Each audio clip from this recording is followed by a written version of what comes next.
Miller of Illinois is recognized. Thank you, Mr. Chairman. Our schools should be places where our children can reach their full God-given potential. Far too many schools now have equity policies that rob students of these opportunities.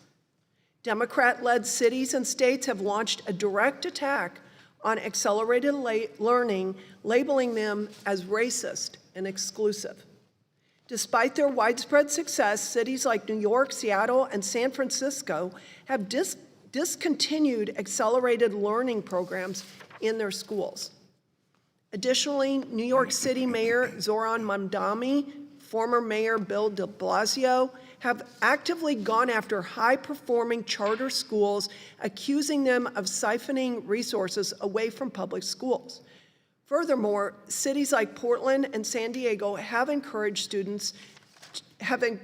teachers to ignore unsubmitted assignments and offer unlimited retakes. I don't know how that is keeping the standard high or promoting academic rigor.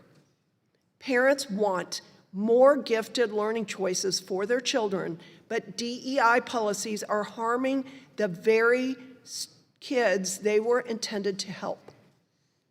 Families that can afford to will send their children to private schools, including Democrat representatives, and there is a significant number of them today and in the past that have advocated against school choice, but yet they send their own children to private schools. Disadvantaged children are stuck in a failing system. And I will say that the most racist thing going on in our country is forcing inner city, disadvantaged Black and brown children to have to stay in failing schools, schools that have been failing for decades. Academics should be based solely on merit, and we must return to those standards. And I do want to make another comment about something Ms. Young said. She said, talent is everywhere, opportunity is not. And I would like to say it is because Democrats and teachers' unions advocate not for the student, but for the system, the failing system. And eliminating accelerated learning programs will make the system more of a failure. So my question for Mr. Runco, education is a state and local issue, but Congress has control of federal funding. What are some ways that Congress can address equity policies and stop Democrat mayors from discriminating against charter schools? Thank you for the question. I think a couple ways come to mind. One, when an equity policy goes into the realm of being discriminatory, the Department of Education can investigate and withhold funds if needed.